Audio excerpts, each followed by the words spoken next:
আজকের ভিডিওতে আমরা সেই সময়ের পরিস্থিতি সম্পর্কে আলোচনা করব যখন নবী করিম সাল্লাল্লাহু আলাইহি সাল্লাম প্রকাশ্যে ইসলামের দাওয়াত শুরু করেছিলেন। আমরা আরও আলোচনা করব সেই সময়ে কারা ইসলামের বিরোধিতা করেছিল এবং তাদের পরিণতি কি হয়েছিল। হেরা গুহায় নবী করিম সাল্লাল্লাহু আলাইহি সাল্লামের উপর ওহী অবতীর্ণ হওয়ার পর মহান আল্লাহ তাআলার নির্দেশ মোতাবেক নবী করিম সাল্লাল্লাহু আলাইহি সাল্লাম প্রায় 3 বছর যাবৎ তাওহীদের দাওয়াত প্রচার করেছিলেন। এরপর মহান আল্লাহ তাআলার পক্ষ থেকে আবারও নির্দেশ আসে মক্কার মুশরিকদের কাছে তাওহীদ এবং ইসলামের বার্তা প্রকাশ্যে পৌঁছাতে হবে। এই নির্দেশ সূরা হিজরের 94 এবং 95 নম্বর আয়াতে এইভাবে বর্ণিত হয়েছে, আপনাকে যা আদেশ দেওয়া হয়েছে আপনি তা স্পষ্টভাবে ঘোষণা করুন এবং মুশরিকদের পরোয়া করবেন না। এই উপহাসকারীদের মোকাবেলার জন্য অবশ্যই আপনার রবই যথেষ্ট। এই সময়ে সূরা আশ-শুরার একটি আয়াত নাজিল হয়েছিল যেখানে নবী করিম সাল্লাল্লাহু আলাইহি সাল্লামকে দাওয়াতের পদ্ধতি বলে দেওয়া হয়েছিল। মহান আল্লাহ তাআলা বলেন, হে আমার হাবিব, প্রথমে আপনার নিকট আত্মীয় স্বজন এবং ঘরের লোকদেরকে সতর্ক করুন, তাদেরকে সতর্ক করুন এবং তাদের কাছে তাওহীদের বার্তা পৌঁছে দিন। এরপর সমগ্র মক্কায় তাওহীদের বার্তা ছড়িয়ে দিন। মহান আল্লাহ তাআলার এই নির্দেশের পর নবী করিম সাল্লাল্লাহু আলাইহি সাল্লাম তাওহীদের বার্তা প্রচার করতে শুরু করেছিলেন এবং এই সময়ে ইসলামের ইতিহাসের সেই বিখ্যাত ঘটনা ঘটেছিল যার নাম দাওয়াতে জিল আশিরা। নবী করিম সাল্লাল্লাহু আলাইহি সাল্লাম হযরত আলী রাদিয়াল্লাহু তাআলা আনহুকে ডেকে বললেন, গোত্রের সমস্ত প্রবীণ ও যুবকদেরকে নিমন্ত্রণ করো এবং সেই অনুপাতে খাবারের আয়োজন করো। হযরত আলী রাদিয়াল্লাহু তাআলা আনহু বললেন, এই নিমন্ত্রণে কি ধরনের খাবারের আয়োজন করব? নবী করিম সাল্লাল্লাহু আলাইহি সাল্লাম বললেন, ভেড়া বা ছাগলের একটি রানের মাংস, 1 পেয়ালা দুধ এবং 1 সা পরিমাণ অর্থাৎ প্রায় 3 কেজি গমের রুটি। নবী করিম সাল্লাল্লাহু আলাইহি সাল্লামের নির্দেশ মোতাবেক হযরত আলী রাদিয়াল্লাহু তাআলা আনহু সমস্ত আয়োজন সম্পন্ন করলেন। এই নিমন্ত্রণের আয়োজন হযরত আবু তালিবের বাড়িতে অনুষ্ঠিত হয়েছিল। কিছু বর্ণনা মতে এটা শবে আবু তালিবে অনুষ্ঠিত হয়েছিল। বনু হাশিম গোত্রের প্রায় সকলেই নবী করিম সাল্লাল্লাহু আলাইহি সাল্লামের এই বার্তা পেয়েছিলেন। হযরত আলী রাদিয়াল্লাহু তাআলা আনহু দায়িত্ব নিয়ে প্রত্যেকের ঘরে ঘরে এই বার্তা পৌঁছে দিয়েছিলেন। এই নিমন্ত্রণে বনি হাশিম গোত্রের 40 জন সদস্য এবং কিছু নারীও উপস্থিত ছিলেন। পরের দিন নির্ধারিত সময়ে সবাই উপস্থিত হলেন। আবু লাহাব যখন খাবারের পরিমাণ দেখলেন তখন তিনি আশ্চর্য হয়ে বললেন, তোমরা কি আমাদেরকে নিমন্ত্রণ করেছ আমাদেরকে ক্ষুধার্ত রাখার জন্য? এখানে মাত্র একটি রানের গোশত রয়েছে, আমাদের প্রত্যেকেই এই পরিমাণ গোশত একাই খেতে পারবে। 40 জনের জন্য মাত্র একটি রানের গোশত কিভাবে সম্ভব? তখন নবী করিম সাল্লাল্লাহু আলাইহি সাল্লাম বললেন, আপনারা ধৈর্য ধারণ করুন এবং অপেক্ষা করুন। কিছুক্ষণ পর হযরত আলী রাদিয়াল্লাহু তাআলা আনহু খাবার প্রস্তুত করে সবার সম্মুখে সেই খাবার পরিবেশন করলেন। তখন নবী করিম সাল্লাল্লাহু আলাইহি সাল্লাম বললেন, আপনারা মহান আল্লাহ তাআলার নামে খাওয়া শুরু করুন। আবু লাহাব এবং গোত্রের বাকি কিছু মানুষ নবী করিম সাল্লাল্লাহু আলাইহি সাল্লামের এই প্রস্তাবে খুবই বিরক্ত হলো। তারা বলল, এটা কেমন কথা? আমরা লাত, মানত এবং উজ্জার নাম বাদ দিয়ে আল্লাহ তাআলার নামে খাবার গ্রহণ কেন করব? তবে এই সময়ে সবাই প্রচণ্ড পরিমাণে ক্ষুধার্ত ছিল, তাই অধিকাংশ মানুষ কোনো রকম আপত্তি না করেই খাওয়া শুরু করেছিলেন। নবী করিম সাল্লাল্লাহু আলাইহি সাল্লাম প্রথমে খাবারে হাত রাখলেন এবং তারপর গোত্রের লোকদের এই খাবার পরিবেশন করলেন। বিশেষ করে নবী করিম সাল্লাল্লাহু আলাইহি সাল্লাম আবু লাহাবকে বললেন, উদরপূর্তি করে খাও, খাবারের কোনো কমতি হবে না। সবাই পেট ভরে খাওয়া শেষ করল। এরপর নবী করিম সাল্লাল্লাহু আলাইহি সাল্লাম নিজে খাবার খেতে শুরু করলেন। আবু লাহাব এই দৃশ্য দেখে প্রচণ্ড বিস্মিত হয়ে বলল, হে মুহাম্মদ, নিশ্চয়ই তুমি কোনো জাদুর আশ্রয় নিয়েছ। এই সামান্য পরিমাণ খাবার আমরা 40 জন মানুষ তৃপ্তি সহকারে খাওয়ার পরেও খাবার অবশিষ্ট রয়েছে। এত মানুষ খাওয়ার পরেও কিভাবে খাবার অবশিষ্ট থাকতে পারে? নবী করিম সাল্লাল্লাহু আলাইহি সাল্লাম ধীরে সুস্থে খাবার শেষ করে এই বৈঠকের সমাপ্তি ঘোষণা করলেন। নবী করিম সাল্লাল্লাহু আলাইহি সাল্লাম বৈঠকের সমাপ্তি ঘোষণা করায় সবাই খুব বিস্মিত হয়েছিল। তারা ভাবছিল কেনই বা তাদেরকে নিমন্ত্রণ করা হয়েছিল এবং কেনই বা তাদেরকে চলে যেতে বলা হলো। সবাই চলে যাওয়ার পর হযরত আলী রাদিয়াল্লাহু তাআলা আনহু এই বিষয়ে প্রশ্ন করলেন। নবী করিম সাল্লাল্লাহু আলাইহি সাল্লাম বললেন, আমার কথা শোনার আগেই আবু লাহাব জাদুর কথা বলেছে, তাই ওই মুহূর্তে তাদের কাছে নবুয়তের বার্তা পৌঁছে দেওয়া সমীচীন হতো না। আগামীকাল আমি তাদের জন্য একটি নতুন শিক্ষার ব্যবস্থা করব এবং তাদের কাছে আমার বার্তা পৌঁছে দেব। হে আলী, তুমি আগামীকালের জন্য সবাইকে আবারও নিমন্ত্রণ করো। পরের দিন আবারও খাবারের আয়োজন করা হলো। সেদিনও সেই একই খাবারের ব্যবস্থা করা হয়েছিল। খাবার পরিবেশন করার পর নবী করিম সাল্লাল্লাহু আলাইহি সাল্লাম বললেন, বিসমিল্লাহ বলে খাবার গ্রহণ করো। নিমন্ত্রণে উপস্থিত সবাই খাবার গ্রহণ করল, কিন্তু আগের দিনের চেয়ে তাদের বিস্ময়ের মাত্রা কিছুটা কম ছিল। আবু লাহাবও এই দিন তেমন কোনো উচ্চবাচ্য করে নাই। সবাই ধীরে সুস্থে খাবার গ্রহণ করলেন। খাবার খাওয়া শেষ হলে নবী করিম সাল্লাল্লাহু আলাইহি সাল্লাম উঠে দাঁড়ালেন এবং ঘোষণা করলেন, হে আব্দুল মুত্তালিবের বংশধরগণ, নিশ্চয়ই তোমরা দেখতে পেয়েছ আমি তোমাদের সম্মুখে বনি ইসরায়েলের নবীদের একটি মুজিজা উপস্থাপন করেছি। এটা হজরত ঈসা আলাইহিসসালামের খাবারের একটি মুজিজার মতো। সেই মুজিজায় খাবার গ্রহণ করার পরও দস্তরখান ছোট হলেও তা পূর্ণ থাকত। এটা আমি উপস্থাপন করেছি, কারণ আমি মহান আল্লাহ তাআলার পক্ষ থেকে তোমাদের কাছে একটি বার্তা নিয়ে এসেছি। তবে প্রথমে তোমরা আমাকে এটা বলো, কখনো কি তোমরা আমাকে মিথ্যা বলতে দেখেছ বা আমার কোনো কাজের বিরুদ্ধে অভিযোগ করতে পেরেছ? তখন সবাই এক বাক্যে বললেন, আমরা আপনাকে সবসময় আমাদের পরিবারের কল্যাণকামী এবং সহানুভূতিশীল হিসাবেই দেখেছি। তখন নবী করিম সাল্লাল্লাহু আলাইহি সাল্লাম বললেন, তাহলে আমার এই বার্তাটি শোনো। যদি তোমরা এই বার্তা গ্রহণ না করো, তবে জাহান্নামের আগুন থেকে কেউ তোমাদেরকে রক্ষা করতে পারবে না। আর যদি এটা মেনে নাও, তাহলে দুনিয়া এবং আখিরাতে তোমাদের জন্য মুক্তি এবং অশেষ নিয়ামত থাকবে। এরপর তিনি বলেন, আমার নিকট যে বার্তা রয়েছে সেটা হচ্ছে ইসলাম। মূর্তি পূজা বন্ধ করে এক আল্লাহ তাআলার দাসত্ব মেনে নাও। মহান আল্লাহ তাআলা এক এবং অদ্বিতীয়, তার কোনো শরিক নাই, এবং আমি মুহাম্মদ মহান আল্লাহ তাআলার প্রেরিত শেষ নবী এবং রাসূল। নবী করিম সাল্লাল্লাহু আলাইহি সাল্লাম পরপর 3 বার এই ঘোষণা করলেন। নবী করিম সাল্লাল্লাহু আলাইহি সাল্লামের এমন ঘোষণায় আবু লাহাব রাগে ফেটে পড়েছিল। আবু লাহাব নবী করিম সাল্লাল্লাহু আলাইহি সাল্লামকে গালিগালাজ করতে শুরু করল। আবু লাহাবের অকথ্য গালিগালাজ শুনেও নবী করিম সাল্লাল্লাহু আলাইহি সাল্লাম শান্ত এবং নীরব রইলেন। আবু লাহাব গালিগালাজ করতে করতে চলে গেল। আবু লাহাব চলে যাওয়ার পর বনু হাশিম গোত্রের বাকি সকলেই সেখান থেকে চলে গেলেন। ইতিহাস থেকে জানা যায়, পরের দিন নবী করিম সাল্লাল্লাহু আলাইহি সাল্লাম নিজের ঘর থেকে বের হলেন। তবে এবার তার লক্ষ্য বনু হাশিম গোত্রের দিকে নয়, বরং এবার তিনি সরাসরি কাবা ঘরের উদ্দেশ্যে যাত্রা শুরু করলেন। কাবা ঘরের সামনে সাফা নামের একটি পাহাড় ছিল। নবী করিম সাল্লাল্লাহু আলাইহি সাল্লাম সেই পাহাড়ে আরোহণ করলেন। কিছু কিছু বর্ণনায় উল্লেখ করা হয়েছে নবী করিম সাল্লাল্লাহু আলাইহি সাল্লাম আবু কুবাইস পাহাড়ে আরোহণ করেছিলেন। তবে বেশিরভাগ বর্ণনায় সাফা পাহাড়ের কথাই বলা হয়েছে। এই দুটি পাহাড় একে অপরের মুখোমুখি অবস্থিত। যাই হোক, সাফা অথবা আবু কুবাইস পাহাড়ে আরোহণ করে নবী করিম সাল্লাল্লাহু আলাইহি সাল্লাম চিৎকার করে বলতে লাগলেন, ওয়া সাবাহাহ, অর্থাৎ সকালবেলার ঘোষণা। তিনি পরপর 3 বার এই শব্দটি উচ্চারণ করলেন। এটা ছিল আরবদের মধ্যে প্রচলিত একটি সংকেত বাক্য। তৎকালীন সময়ে মক্কার বাসিন্দাদের জন্য খুব গুরুত্বপূর্ণ কোনো বার্তা পৌঁছানোর প্রয়োজন হলে এটা এমন এক সংকেত ছিল যা জীবন মৃত্যুর পরিস্থিতির জন্য ব্যবহার করা হতো। যেমন মক্কায় যদি কোনো অগ্নিকাণ্ড ঘটত বা বন্যা হতো বা কোনো শত্রু আক্রমণ করত, তবে এই সংকেত শোনার পর সবাই সাফা পাহাড়ে উপস্থিত হতো। যখন আব্রাহা মক্কা আক্রমণ করেছিল, তখনও সাফা পাহাড় থেকে এই বার্তা ঘোষণা করা হয়েছিল।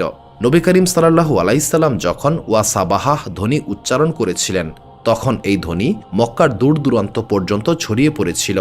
এরপর তিনি প্রতিটা গোত্র এবং পরিবারকে ডাকতে শুরু করলেন, হে বনু হাশিম, হে বনু মাকদুম, হে বনু উমাইয়া। নবী করিম সাল্লাল্লাহু আলাইহি সাল্লামের এই ডাক শুনে প্রতিটি গোত্রের মানুষ সেখানে জড়ো হতে শুরু করেছিল। যেই সমস্ত গোত্রের লোকেরা সেখানে উপস্থিত হতে পারল না, তারা নিজের প্রতিনিধিকে পাঠিয়ে দিয়েছিল। নবী করিম সাল্লাল্লাহু আলাইহি সাল্লামের এই আহ্বানে সমগ্র মক্কার মানুষেরা সেখানে জড়ো হতে শুরু করেছিল। প্রত্যেক গোত্রের অন্তত একজন সদস্য সেখানে উপস্থিত ছিল।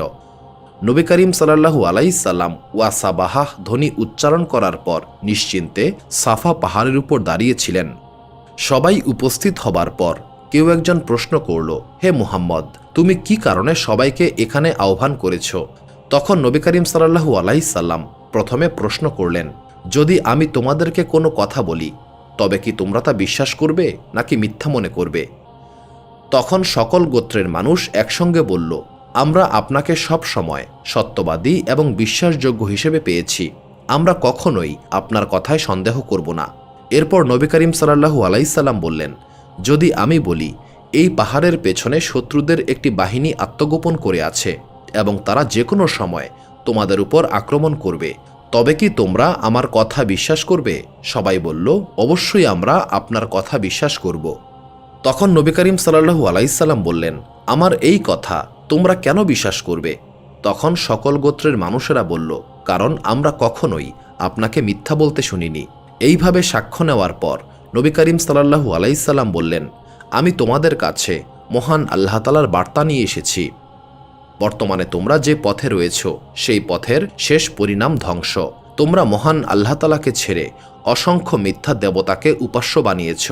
এর ফলে জাহান্নাম এবং আখিরাতের শাস্তি তোমাদের জন্য অপেক্ষা করছে। তোমাদেরকে অবশ্যই এক আল্লাহ তাআলার দাসত্ব মেনে নিতে হবে, অর্থাৎ মহান আল্লাহ তাআলার কালেমা পাঠ করতে হবে। এরপর নবী করিম সাল্লাল্লাহু আলাইহি সাল্লাম 3টি প্রতিশ্রুতি দিলেন। 1, যদি তোমরা ইসলামকে কবুল করো তাহলে তোমরাই হবে এই আরবের মালিক। 2, অনারবরা তোমাদের উপর প্রভুত্ব করতে পারবে না। নবী করিম সাল্লাল্লাহু আলাইহি সাল্লাম এই কথাগুলো বলার প্রয়োজনীয়তা অনুভব করেছিলেন, কারণ তৎকালীন সময়ে আরব ছিল এমন একটি অঞ্চল যার অর্ধেক অংশ ছিল পারস্যবাসীদের দখলে এবং বাকি অর্ধেক ছিল শামবাসীদের দখলে। তৎকালীন আরব এতটাই অসহায় একটি অঞ্চল ছিল, যখন যার ইচ্ছা হতো তখনই এই আরব অঞ্চল আক্রমণ করত। যেমন আব্রাহার আক্রমণই এই বিষয়ে সাক্ষ্য বহন করে। এছাড়াও হাবশার বাদশাহ বহুবার এখানে আক্রমণ করেছিলেন। ইয়েমেনের বাদশাও বহুবার আক্রমণ করেছিলেন। তৎকালীন সময়ে আরববাসীদের সবচেয়ে বড় সমস্যা ছিল এই বৃহৎ শক্তিগুলো যখন এই অঞ্চলের উপর আক্রমণ করত, তখন আরববাসীদের ভাবনা ছিল কে আমাদের এদের হাত থেকে রক্ষা করবে। এই পরিস্থিতিতে নবী করিম সাল্লাল্লাহু আলাইহি সাল্লাম 3টি প্রতিশ্রুতি দিলেন। 1, তোমরা সমগ্র আরবের মালিক হয়ে যাবে। 2, অনারবরা তোমাদের লাঞ্ছিত করতে পারবে না। 3, যদি তোমরা ইসলাম কবুল করো তবে মহান আল্লাহ তাআলা তোমাদেরকে জান্নাত দান করবেন। তারপর নবী করিম সাল্লাল্লাহু আলাইহি সাল্লাম বললেন, তোমরা সকলেই বলো আল্লাহ তাআলা এক এবং অদ্বিতীয়, তার কোনো শরিক নাই। ইসলামকে কবুল করে মুক্তি ও সাফল্য অর্জন করো। যখন নবী করিম সাল্লাল্লাহু আলাইহি সাল্লাম তার বক্তব্য শেষ করলেন, তখন আবু লাহাব বলল, হে মুহাম্মদ, তুমি কি এই সমস্ত ভিত্তিহীন কথাবার্তা বলার জন্য আমাদেরকে এইখানে জমায়েত করেছ? আবু লাহাব এই সমস্ত কথা বলে রাগে গজগজ করতে করতে চলে গিয়েছিল। যখন নবী করিম সাল্লাল্লাহু আলাইহি সাল্লামের নিজের চাচা আবু লাহাব এমন বক্তব্য দিলেন, তখন আরবদের মধ্যে বিভ্রান্তি ছড়িয়ে পড়েছিল। নবী করিম সাল্লাল্লাহু আলাইহি সাল্লামের এই বক্তব্যের বিপরীতে তাদের কি বলা উচিত সেটা তারা বুঝতে পারছিল না, কিন্তু এই বক্তব্য তাদের মধ্যে আলোচনার বিষয়বস্তু হয়ে দাঁড়ালো। সারাটা দিন তারা এই প্রসঙ্গেই আলোচনা করছিল। তাদের মধ্যে কেউ কেউ ক্ষুব্ধ কণ্ঠে বলল, আবদুল্লাহর এতিম পুত্র মুহাম্মদ আমাদের দেবতাদের অপমান করছে। মুহাম্মদকে এই অপরাধের জন্য শাস্তি দেওয়া প্রয়োজন। মক্কার লোকেরা যখন এই সমস্ত বিষয় নিয়ে আলাপচারিতায় মগ্ন, তখন অন্যদিকে হজরত জিব্রাইল আলাইহিস সালাম নবী করিম সাল্লাল্লাহু আলাইহি সাল্লামের নিকট সূরা লাহাবের আয়াত নিয়ে উপস্থিত হয়েছিলেন। আবু লাহাব নবী করিম সাল্লাল্লাহু আলাইহি সাল্লামকে যেই সমস্ত অকথ্য ভাষায় গালিগালাজ করেছিলেন, মহান আল্লাহ তাআলা এই সূরায় আবু লাহাবের ওই সমস্ত কথার জবাব দিয়েছেন। সূরা লাহাবে বলা হয়েছে, ধ্বংস হোক আবু লাহাবের 2 হাত এবং সে নিজেও ধ্বংসপ্রাপ্ত হোক। পবিত্র কোরআনের এই প্রতিশ্রুতি পরিপূর্ণ হয়েছিল। আবু লাহাব ধ্বংসপ্রাপ্ত হয়েছিল এবং তার হাত ধ্বংসপ্রাপ্ত হয়েছিল। অন্যদিকে মক্কার প্রতিটি ঘরে এই আলোচনা শুরু হয়ে গেল যে মুহাম্মদ এত সাহস কিভাবে অর্জন করল। নবী করিম সাল্লাল্লাহু আলাইহি সাল্লাম মক্কার সমস্ত দেবতাদেরকে বাতিল ঘোষণা করার পরপরই তিনি একটি নতুন পদ্ধতির অনুসরণ করলেন। তিনি নিজে কাবা ঘরে নামাজ আদায় করতে শুরু করলেন। সাধারণ মুসলিমদের তখনও কাবায় নামাজ পড়ার অনুমতি দেওয়া হয়নি, কিন্তু নবী করিম সাল্লাল্লাহু আলাইহি সাল্লাম নিজে কাবার সামনে প্রকাশ্যে নামাজ আদায় করতে শুরু করেছিলেন। এইভাবেই গোপনে ইসলাম প্রচারের সেই অধ্যায়ের সমাপ্তি ঘটেছিল এবং নবী করিম সাল্লাল্লাহু আলাইহি সাল্লাম প্রকাশ্যে নামাজ আদায় করতে শুরু করেছিলেন। সূরা আলাকের 6ষ্ঠ আয়াত থেকে শেষ পর্যন্ত এই ঘটনার পর সাফা পাহাড়েই অবতীর্ণ হয়েছিল। নবী করিম সাল্লাল্লাহু আলাইহি সাল্লাম যখন মসজিদুল হারামে নামাজ আদায় করছিলেন, তখন সমগ্র আরবের মানুষেরা বিস্ময় ও ক্রোধে ফেটে পড়েছিল। বিশেষ করে আবু জেহেলের ক্রোধ তীব্র আকার ধারণ করেছিল। আবু জেহেল এমন একজন ব্যক্তি ছিল যে সব সময় আরবদের থেকে নিজেকে আলাদা প্রমাণ করতে চাইত। আবু জেহেল যে পোশাক পরিধান করত, সেই দিন অন্য কোনো ব্যক্তির সেই ধরনের পোশাক পরিধান করার অনুমতি ছিল না। আবু জেহেল যখন কোনো বাহনে আরোহণ করত, তখন তার বাহনের সামনে অন্য কোনো ব্যক্তি বাহনে আরোহণ করতে পারত না। অবশ্য আবু জেহেল এই নিয়মগুলি চালু করেছিল তাদের জন্য যারা আবু জেহেলের চেয়ে দরিদ্র ছিল। আবু জেহেল নিজের মনের মধ্যে নিজের ব্যাপারে খুবই উচ্চতর ধারণা পোষণ করত। যখন সে নবী করিম সাল্লাল্লাহু আলাইহি সাল্লামকে কাবা ঘরে সিজদা করতে দেখল, তখন তার রাগ এবং ক্রোধ সকল সীমা ছাড়িয়ে গিয়েছিল। একদিন আবু জেহেল নবী করিম সাল্লাল্লাহু আলাইহি সাল্লামকে বলল, হে মুহাম্মদ, আমি যেন আর কোনো দিন তোমাকে কাবার সামনে দেখতে না পাই। যদি তুমি আবারও এইভাবে কাবার সামনে সেজদা করো, তবে লাত ও মানাতের কসম আমি সেখানেই তোমাকে শাস্তি প্রদান করব। নবী করিম সাল্লাল্লাহু আলাইহি সাল্লাম সাধারণত কঠোরভাবে কথা বলতেন না, কিন্তু এই দিন তিনি কঠোর ভাষায় জবাব দিলেন, হে আবু জেহেল, তুমি যদি আমাদের নামাজে বাধা প্রদান করার চেষ্টা করো, তবে তোমার জন্য আমার রবই যথেষ্ট। পরের দিন যখন আবু জেহেল কাবা ঘরে পৌঁছালো, তখন সে দেখল নবী করিম সাল্লাল্লাহু আলাইহি সাল্লাম সেই একইভাবে কাবার সামনে দাঁড়িয়ে নামাজ আদায় করছেন। তখন সেখানে সেই সমস্ত লোকেরাও উপস্থিত ছিল যাদের সামনে আগের দিন আবু জেহেল নবী করিম সাল্লাল্লাহু আলাইহি সাল্লামকে হুমকি দিয়েছিল। নবী করিম সাল্লাল্লাহু আলাইহি সাল্লামকে কাবার সামনে নামাজ আদায় করতে দেখেই আবু জেহেল ক্রোধে জ্ঞানশূন্য হয়ে পড়েছিল। এরপর সে একটি বড় পাথর হাতে নিল এবং বলল, এই পাথর দিয়ে আমি মুহাম্মদের মাথায় আঘাত করব এবং আমার পা দিয়ে তার গলা ভেঙে ফেলব। অহংকার এবং ক্ষোভে উন্মত্ত হয়ে আবু জেহেল নবী করিম সাল্লাল্লাহু আলাইহি সাল্লামের দিকে যেতে শুরু করল। আবু জেহেল ক্রমশ নবী করিম সাল্লাল্লাহু আলাইহি সাল্লামের দিকে এগিয়ে যাচ্ছিল।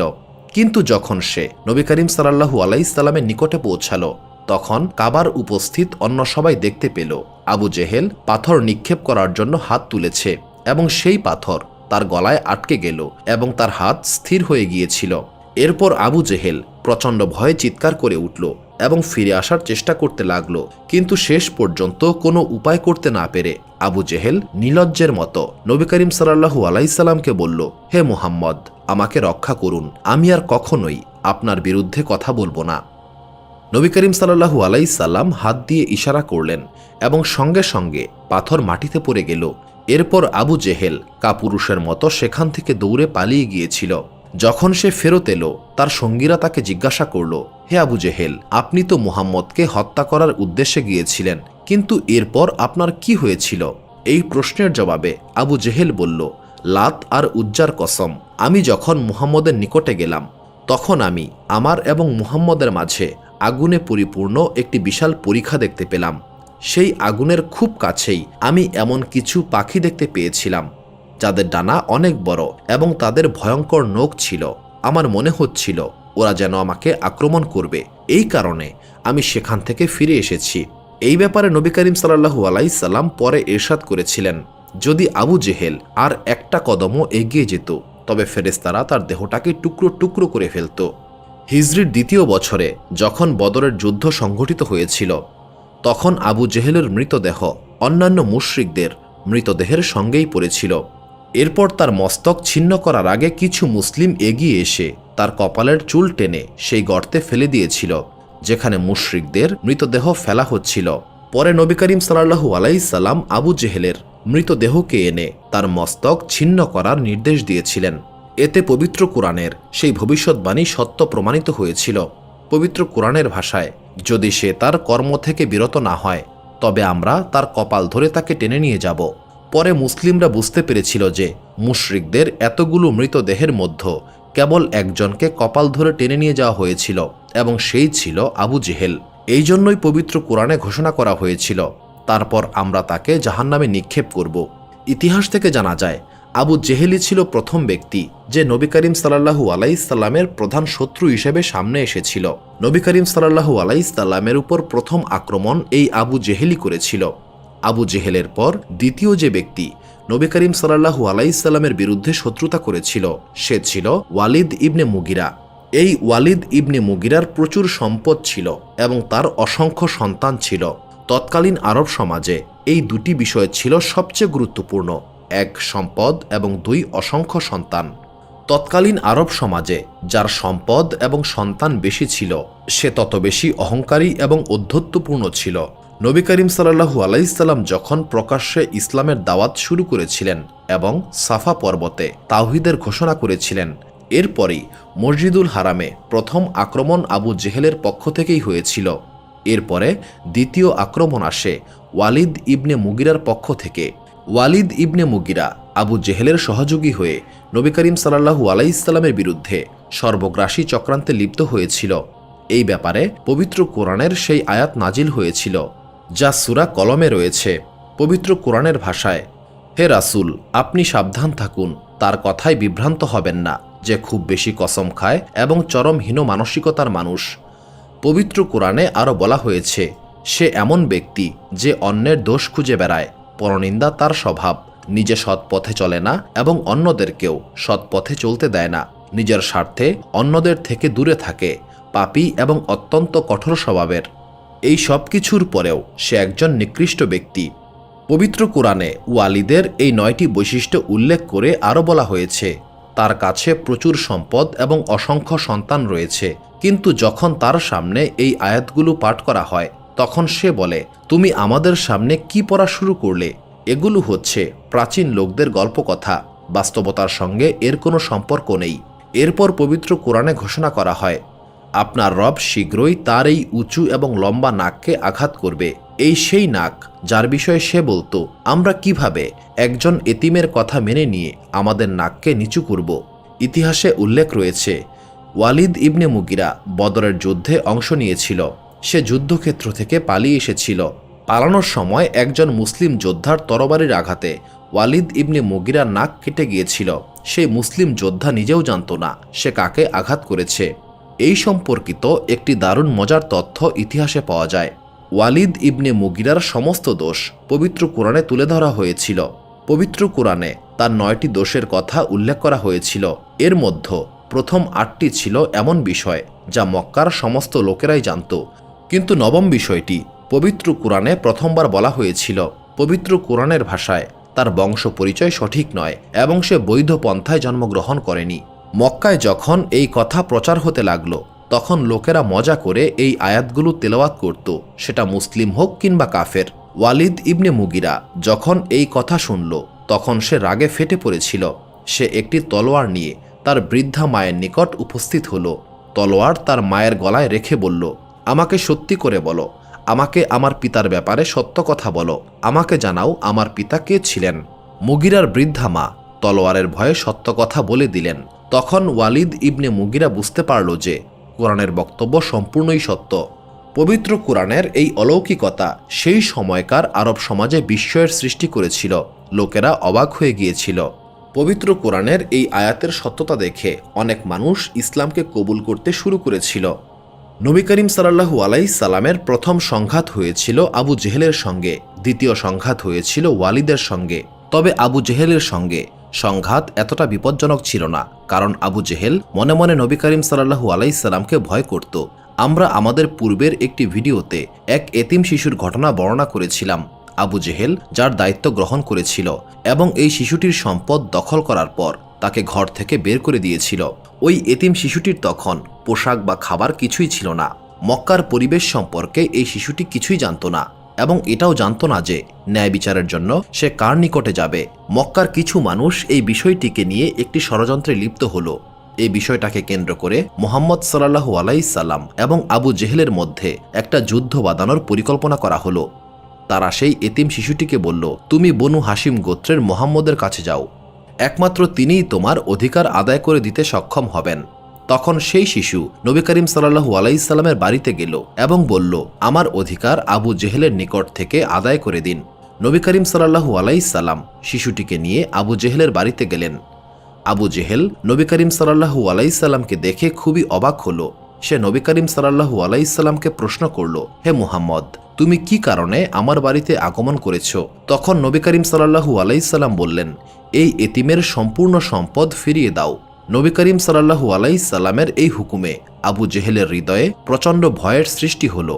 সে একটি শব্দও উচ্চারণ করতে পারল না। সে তৎক্ষণাৎ ঘরে গিয়ে এতিমের সম্পূর্ণ মাল সম্পদ এনে তার হাতে তুলে দিল। নবী করিম সাল্লাল্লাহু আলাইহি সাল্লাম চলে যাওয়ার পর ষড়যন্ত্রকারী লোকেরা দৌড়ে আবু জেহেলের নিকটে গেল এবং তাকে বলল, হে আবু জেহেল, তোমার কি হয়েছিল? তুমি মুহাম্মদের এক কথায় সমস্ত কিছু কেন দিয়ে দিলে? তখন আবু জেহেল উত্তর দিল, যখন মুহাম্মদ আমাকে বললেন এই এতিমের অধিকার দাও, আমি তখন অনুভব করলাম কেউ যেন আমার ডান এবং বাম দুই পাশ থেকে চেপে ধরেছে। যদি আমি সবকিছু না দিয়ে দিতাম তবে হয়তো আমি সেখানেই মারা যেতাম। ঠিক এই ধরনের আরেকটি ঘটনা ঘটেছিল। নবী করিম সাল্লাল্লাহু আলাইহি সাল্লাম মসজিদুল হারামে বসেছিলেন। তখন ইয়েমেন থেকে এক ব্যক্তি এসে বলল, আমি লুট হয়ে গেছি। নবী করিম সাল্লাল্লাহু আলাইহি সাল্লাম প্রশ্ন করলেন, কি হয়েছে? তখন লোকটি বলল, আবু জেহেল আমার নিকট থেকে অনেক মাল নিয়েছে, কিন্তু টাকা দিতে অস্বীকৃতি জানিয়েছে। তখন নবী করিম সাল্লাল্লাহু আলাইহি সাল্লাম উক্ত ব্যক্তিকে সঙ্গে নিয়ে আবু জেহেলের নিকটে গেলেন এবং আবু জেহেলকে বললেন, এই ব্যক্তির অধিকার তাকে ফিরিয়ে দাও। সেই সময়ও আবু জেহেল একটি কথাও বলতে পারে নাই এবং উক্ত ব্যক্তির প্রাপ্য টাকা তাকে প্রদান করেছিল। এমন আরও একটি ঘটনা ইতিহাসে লিপিবদ্ধ করা আছে। আরবের বনু জোবাইদ গোত্রের একজন ব্যক্তি কাবার সামনে চিৎকার করে বলছিল, হে মক্কাবাসী, এখানে কেউ কিভাবে বাণিজ্য করতে আসবে যখন তোমরা ব্যবসায়ীদের সম্পদ লুট করে নিচ্ছ? মক্কার নেতারা যখন এই অভিযোগ সম্পর্কে জানতে পারল, তারা জিজ্ঞাসা করল, কি হয়েছে? লোকটি বলল, আমি 3টি উৎকৃষ্ট উট নিয়ে এসেছিলাম, যাতে মক্কার কোনো ধনী ব্যক্তির কাছে আমার এই উট বিক্রি করতে পারি। কিন্তু এখানে আসার পর আমর ইবনে হিশাম অর্থাৎ আবু জেহেল প্রথমে আমার উটগুলো দেখল এবং বলল, আমি প্রতিটি উট 50 দেরহামে কিনব, এবং এটা বলে সে চলে গেল। হে মক্কার লোকেরা, তোমাদের কি হয়েছে? একটি উটের মূল্য 1000 দেরহাম, আর আবু জেহেল মাত্র 50 দেরহাম বলে চলে গেল। তারপর লোকটি আরও বলল, আবু জেহেল 50 দেরহাম বলার পর আমি সমগ্র মক্কা ঘুরেছি। মক্কার লোকেরা 49 দেরহাম দিতে চায়, কিন্তু কেউ 50-এর বেশি দিতে চায় না। সবাই বলছে, যখন আবু জেহেল 50 বলেছে, তখন আমরা এর থেকে বেশি মূল্য কেউ দেব না। হে মক্কার লোকেরা, আমার উপর এই অন্যায় কেন করা হচ্ছে? এটা শোনার পর কুরাইশ নেতারা বলল, ওই যে ওইখানে আবু জেহেলের বন্ধু বসে আছে, তুমি তার নিকটে যাও, সে তোমার অধিকার আদায় করে দেবে। আর সেই ব্যক্তি ছিলেন আমাদের প্রিয় নবী হজরত মুহাম্মদ সাল্লাল্লাহু আলাইহি সাল্লাম। অতপর লোকটি নবী করিম সাল্লাল্লাহু আলাইহি সাল্লামের নিকটে গিয়ে সমস্ত ঘটনা খুলে বলল। নবী করিম সাল্লাল্লাহু আলাইহি সাল্লাম বললেন, আপনি আমার সঙ্গে চলুন। নবী করিম সাল্লাল্লাহু আলাইহি সাল্লাম উক্ত ব্যক্তিকে সঙ্গে নিয়ে আবু জেহেলের বাড়ির উদ্দেশ্যে রওনা দিলেন। দরজায় কড়া নাড়া হলো। আবু জেহেল বেরিয়ে এসে বলল, কি ব্যাপার? নবী করিম সাল্লাল্লাহু আলাইহি সাল্লাম বললেন, আমি এই ব্যক্তির 3টি উট কিনতে চাই। আমি পূর্ণ মূল্য দিয়ে কিনব এবং তা তোমাকে জানিয়ে দিচ্ছি। যদি নবী করিম সাল্লাল্লাহু আলাইহি সাল্লাম বাজারেই এই উট কিনতেন এবং আবু জেহেলকে না জানাতেন, তবে এটাও আবু জেহেলের জন্য অনেক বড় অপমান হতো। আর এখন নবী করিম সাল্লাল্লাহু আলাইহি সাল্লাম তার সামনে এসে বলছেন, আমি 1000 দেরহাম দিয়ে এই উট কিনতে চাই। যদি তুমি কিনতে চাও, তবে এর থেকে বেশি দাম দিয়ে কিনতে হবে।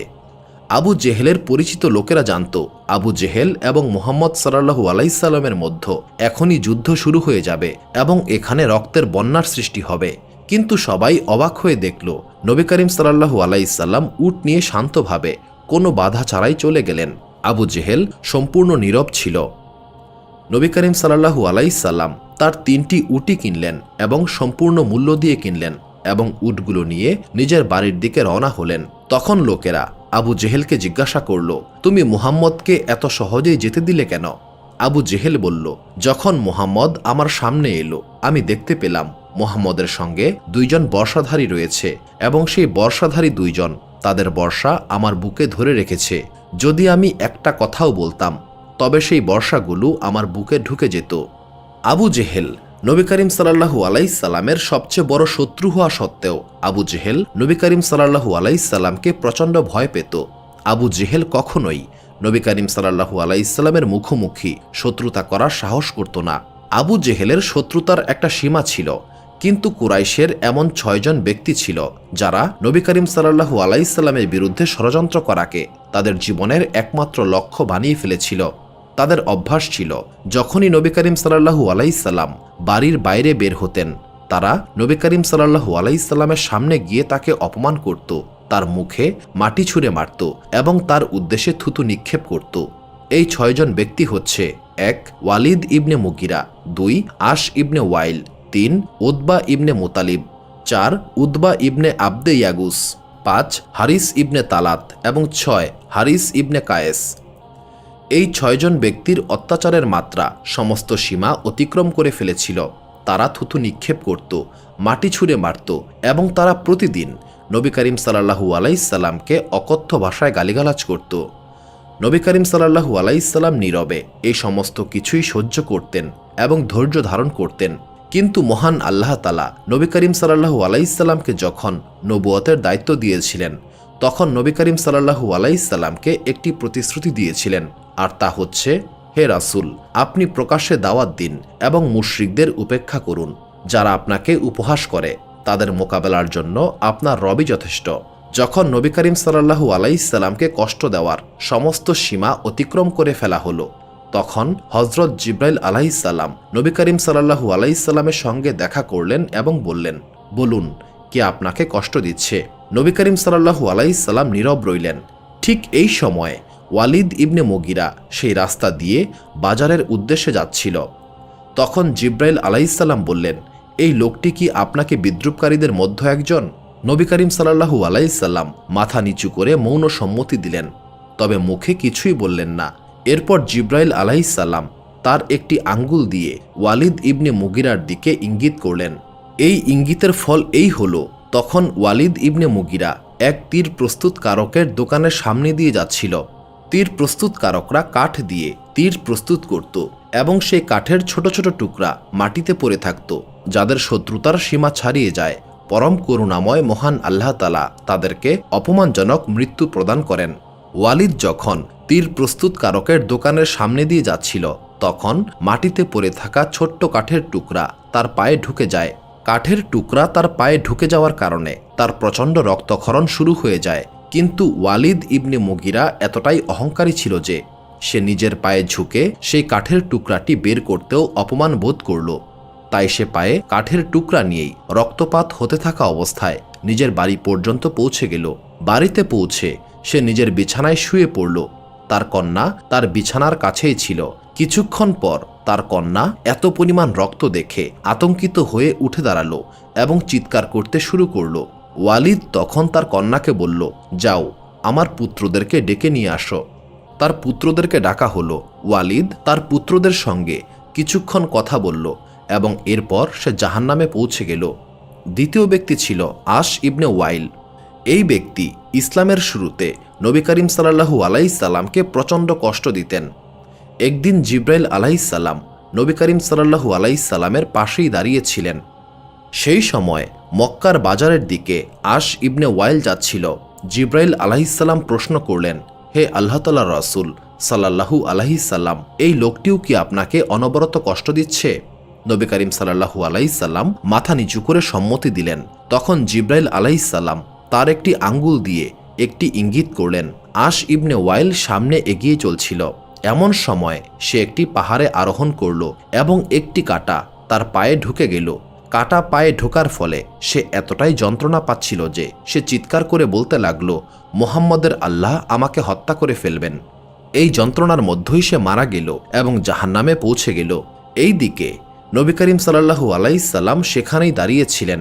এমন সময় তৃতীয় শত্রু উতবা ইবনে মুত্তালিব সেই পথে আগমন করল। জিবরাইল আলাইহিস সালাম নবী করিম সাল্লাল্লাহু আলাইহি সাল্লামকে জিজ্ঞাসা করলেন, এই ব্যক্তিও কি আপনার শত্রুদের একজন? নবী করিম সাল্লাল্লাহু আলাইহি সাল্লাম মাথা নত করে সম্মতি দিলেন। তখন জিবরাইল আলাইহিস সালাম আঙ্গুল দিয়ে ইঙ্গিত করলেন। বর্ণনায় আছে, উতবা কিছু দূর যাওয়ার পরেই অন্ধ হয়ে গিয়েছিল। অন্ধ হওয়ার পর সে একটি দেয়ালে নিজের মাথা ঠুকতে শুরু করে। এত জোরে দেয়ালে মাথা ঠুকতে লাগলো যে তার মাথার খুলি ফেটে যাওয়ার উপক্রম হলো। উতবার দাস তার সঙ্গেই ছিল। সে তার দাসকে বলল, আমাকে ধরো, কেউ একজন আমার মাথা দেয়ালে ঠুকে দিচ্ছে, তাকে থামাও। দাস বলল, আপনি কার কথা বলছেন? আমি কাকে থামাবো? আমি তো আপনাকেই দেখছি, আপনি নিজের মাথা নিজেই দেয়ালে ঠুকছেন। উতবা আবারও চিৎকার করে বলল, যে আমার মাথা ধরে দেয়ালে ঠুকছে তাকে সরিয়ে দাও। দাস অবাক হয়ে চারদিকে তাকালো এবং আবারও বলল, আপনি তো নিজেই নিজের মাথা দেয়ালে ঠুকছেন, আমি কাকে সরাবো? অবশেষে উতবা নিজের মাথা দেয়ালে ঠুকতে ঠুকতে মারা যায় এবং জাহান্নামে পৌঁছে যায়। কয়েকদিন পরের কথা, নবী করিম সাল্লাল্লাহু আলাইহি সাল্লামের সঙ্গে হযরত জিবরাইল আলাইহিস সালাম ছিলেন। জিবরাইল আলাইহিস সালাম এইবার চতুর্থ ব্যক্তির দিকে ইঙ্গিত করলেন, আর তিনি ছিলেন উতবা ইবনে ইয়াগুস। এই উতবা চরম জালিম একজন ব্যক্তি ছিলেন। তার এক কৃতদাসী ইসলাম কবুল করেছিল। শুধুমাত্র এই কারণে উতবা তার দাসীর উপর নির্মম অত্যাচার চালিয়েছিল। জিবরাইল আলাইহিস সালাম জিজ্ঞাসা করলেন, এই ব্যক্তিটিও কি আপনার বিদ্রুপকারীদের মধ্য একজন? নবী করিম সাল্লাল্লাহু আলাইহি সাল্লাম বললেন, আমি উতবার জন্য দোয়া করেছি সে যেন তার ছেলের মৃত্যুর খবর শোনার পর ইন্তেকাল করে, তাই এখনই তার মৃত্যু হওয়া উচিত নয়। বর্ণনায় আছে, তখন হজরত জিব্রাইল আলাইহিসসালাম গাছের একটি পাতা ছিঁড়লেন এবং সেই পাতা উতবার চোখে লাগিয়ে দিলেন। এতে সে অন্ধ হয়ে গিয়েছিল, তবে মারা যায়নি। অন্য বিদ্রুপকারীরা সবাই মারা গিয়েছিল, কিন্তু উতবা অন্ধ এবং অক্ষম হয়ে গেল। পরে বদরের যুদ্ধে তার ছেলে মারা যায়। যখন মক্কায় তার ছেলের মৃত্যুর খবর আসে, তখন উতবা এই শোকে আত্মহত্যা করেছিল। এরপর পঞ্চম ব্যক্তি ছিল হারিস ইবনে তালাত। জিব্রাইল আলাইহিসসালাম তার দিকেও ইঙ্গিত করে বললেন, এই লোকটিও কি আপনার বিদ্রুপকারীদের মধ্যে একজন? নবী করিম সাল্লাল্লাহু আলাইহিসসালাম ইঙ্গিত করে সম্মতি দিলেন। তখন জিব্রাইল আলাইহিসসালাম তার দিকে ফিরে ইঙ্গিত করলেন। এর ফল হল, যখন হারিস কিছু দূর এগিয়ে গেল, তার মুখ কালো হয়ে গেল এবং তার চেহারা পুরোপুরি বিকৃত হয়ে গেল। যখন সে তার বাড়িতে প্রবেশ করল এবং নিজের বিছানায় বসল, তখন তার বাড়ির লোকজন ভয়ে আতঙ্কিত হয়ে পড়ল এবং তারা বলল, কে এই ব্যক্তি? আমাদের বাড়িতে নিশ্চয়ই কোনো খারাপ উদ্দেশ্য নিয়ে আগমন করেছে। তারপর তার পরিবারের লোকেরা সবাই তার উপর ঝাঁপিয়ে পড়ল এবং তাকে মারধর করতে শুরু করল। তার চেহারা বদল হলেও তার চরিত্র বদল হয় নাই। মার খাওয়ার পর সে আরও রেগে গেল এবং বলল, তোমাদের সাহস কিভাবে হলো আমাকে আঘাত করার? এরপর সে তাদেরকে গালিগালাজ করতে শুরু করল। এতে তার পরিবারের লোকেরা আরও ক্ষিপ্ত হয়ে তাকে আরও বেশি পরিমাণে মারধর করতে শুরু করল। হারিস ইবনে তালাত তার পরিবারের লোকদের হাতে এত বেশি পরিমাণ মার খেল যে সে তার পরিবারের লোকদের হাতেই মারা গেল এবং জাহান্নামে পৌঁছে গেল। ৬ নম্বর ব্যক্তি ছিল হারিস ইবনে কায়েস। হজরত জিব্রাইল আলাইহিসসালাম তার দিকে ইঙ্গিত করলেন এবং জিজ্ঞাসা করলেন, এই ব্যক্তিও কি তাদের মধ্যে একজন? নবী করিম সাল্লাল্লাহু আলাইহিসসালাম মাথা নেড়ে সম্মতি জ্ঞাপন করলেন। হারিস এই সময়ে বাজারের উদ্দেশ্যে যাত্রা করেছিল। বাজারে গিয়ে সে একটি মাছ কিনেছিল খাওয়ার জন্য। সেই মাছ বিষাক্ত হয়ে উঠল। মাছ খাওয়ার পর তার পেট ফুলে গিয়েছিল এবং এতটাই ফুলে গিয়েছিল যে তার পেট ফেটে গিয়েছিল। এইভাবে সবার সামনে অপমানজনকভাবে সে মারা গেল, যেমন কোনো কুকুরের পেট পচে ফেটে যায়। পরম করুণাময় মহান আল্লাহ তাআলা এই নাফরমানদেরকে অপমানজনক মৃত্যু দান করেছেন। কতটা লজ্জার বিষয় যে গতকালই যাদের চোখের ইশারায় লোকেরা ভয় পেত, আজ তাদের চরম অপমানজনক মৃত্যু হল। সুবহানাল্লাহ। সুপ্রিয় দর্শক মণ্ডলী, প্রতিদিন নতুন নতুন ভিডিও পেতে আমাদের চ্যানেলটি অবশ্যই সাবস্ক্রাইব করুন এবং পাশে থাকা বেল আইকনটি প্রেস করতে অবশ্যই ভুলবেন না, এবং সেই সাথে আপনার যে কোনো মতামত আমাদের জানাতে আমাদের ভিডিওতে অবশ্যই কমেন্ট করুন। আশা করি আপনারা সবাই ভালো থাকবেন এবং সুস্থ থাকবেন। আসসালামু আলাইকুম।